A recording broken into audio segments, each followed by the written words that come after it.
much. I know that you and the FBI were able to get those surveillance photos off the camera in the front of the house. Yeah. Any progress on the other cameras? Can you do the same thing? Boy, I'm hopeful. Here's what happened there. So we, of course, that camera we don't have, right?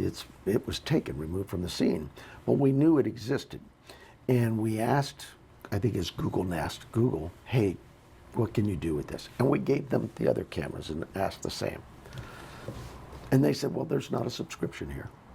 And it is hard because it overwrites itself, right? Every, I don't know how many hours, maybe it's every 36 or 72, whatever it is. But you know what, Sheriff, we'll try.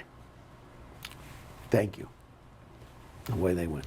They came back with this. And I'm going to try to explain this as a simple man that I am would. They explained it, it's like peeling paint. You have images over images over images, and you want to get to that 8th layer or the 6th layer, and you got to peel back very easily because you might destroy the layer you wanted. So they were able to do that.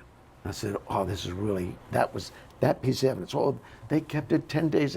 No, we all sat here right in our command post with the FBI and went, this is really great stuff. We need this out there. So I don't know that it was here more than 2 hours, and it's only because we had to do some cutting of the way they sent it to us and prepare it to get out to the media, and had to check with Washington, all those things that the FBI had to do as well. And we got it out probably less than 2 hours. And it generated, in that first hour for us, just alone here at the department, almost 5,000 tips. So it's a great piece of evidence. So there's other cameras. Your question, will we get more? We've asked the Google, hey guys, can you do this? And they said the very same thing. Sheriff, we don't think we can get anything, but we'll try. And that's all we're hopeful. And so as of now, it's still just the video from the front? Yes. Okay. Savannah Guthrie, Nancy's daughter, obviously very famous, loved around the country. Is this really random, or do you think someone may have had, like, you know, a grievance against Savannah? Have you been able to sort that out at all? You know, well, yeah. Anything's possible, right? I mean, there was talk, well, this was a burglary gone bad. This was that. Those things have never come out of this office because we recognize that anything is possible, and we'll allow that evidence to show us what it is. The time to ask that question, motive, is when we actually know who's done this. And so, yeah, I get the speculation, but yeah, for me, I just looked at it and said from day one that Nancy was removed from her home against her will. We need to find her. I know your deputies, detectives are working around the clock. I mean, we see them, you know. How long can this go on for in terms of the investigation at this level? Because of the media, really, and that's a good thing, right? Because of the media, we've generated so many leads. I know last Wednesday we had 18,000 leads. The FBI had 14, so you're talking over 30,000. We're probably closer to 40 or 50,000. As long as those leads keep coming, we'll keep at it. I know you've said you can't, for the investigative reasons, talk about what you found in the house. But is there a lot in the house that you're not able to say? I mean, is there a lot of evidence we don't know about in terms of this being a crime? No, again, you're asking me something that I can't talk about. I will tell you this.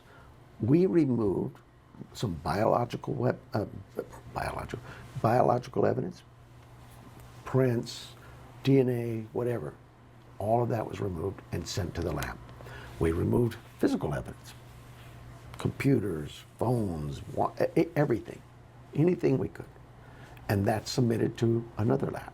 That was given to the FBI. And why do we give it to the FBI?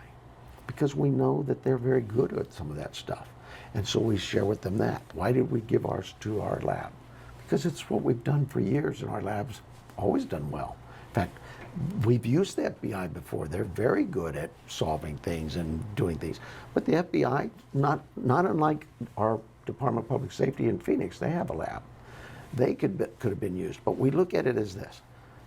If I use, for example, of state lab, DPS, or the federal lab, Quantico, you have to understand they have others using those labs too.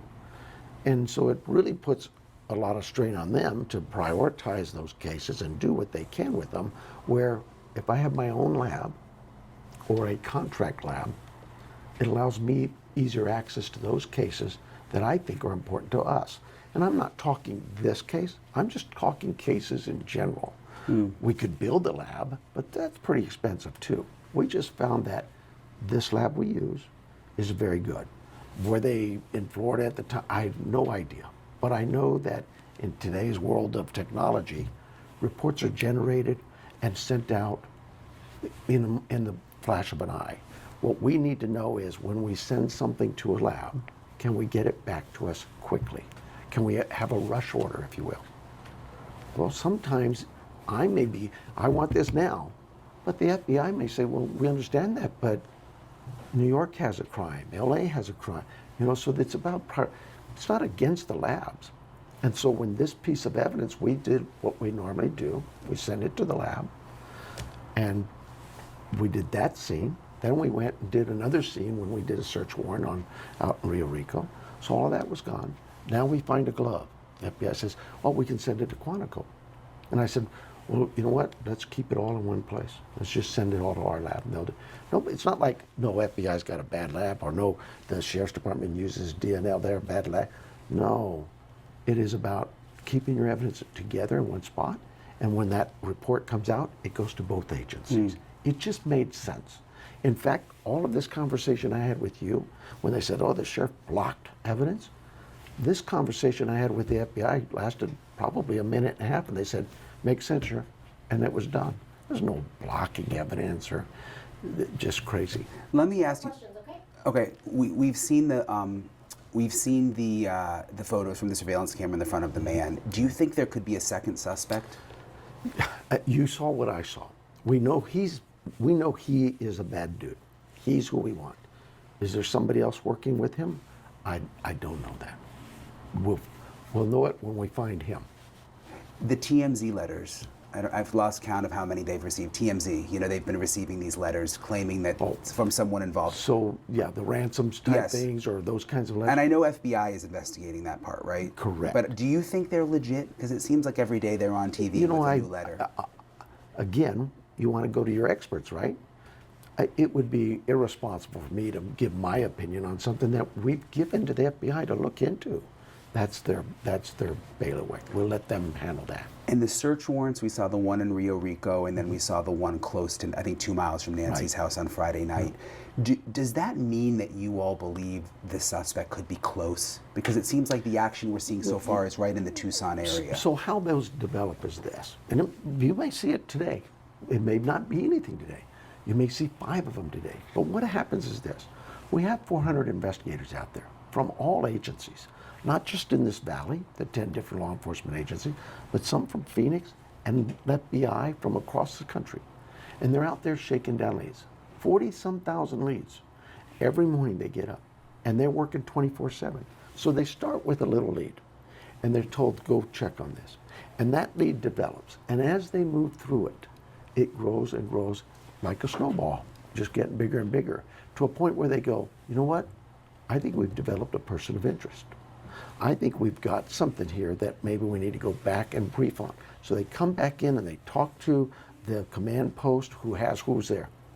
U.S. attorney, county attorneys, different law people behind different areas of law who sit back and discuss it and say, you know what, maybe there's enough here for a search warrant.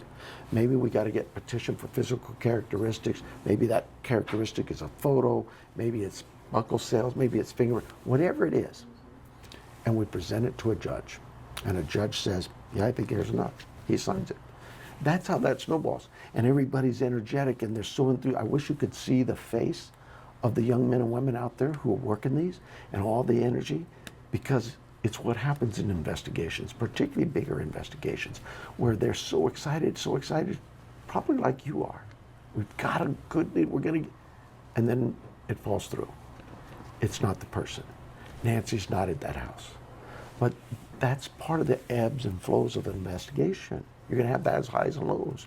So for me, that's why it's important that I dispel some of the things that are out there so my team knows that, no, no, no, no.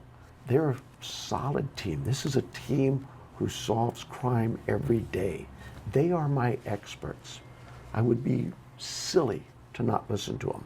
When they tell me, we spent 20 some hours at this scene, we processed this scene, I'm taking their word that they're good. I don't need to hear from some pundit out there who's never done a crime scene. I don't need to hear from somebody who's never done a criminal investigation. I've got experts. That's who I choose to listen to. Just like the noise in the background. The critics who want to run for office. Good, go do that stuff. I just want to find Nancy. I want my team focused every morning. When they hit that low, that they know that they have someone who believes in them and their work. They're going to do it. I have 100% faith they will solve this case. If you're the guy, if you're that monster, you should be worried. You should let her go. Just let her go. Are you getting closer? I think we are. I think we are. But I have to have that belief, right? I have to have that faith. Every day, we'll keep at it.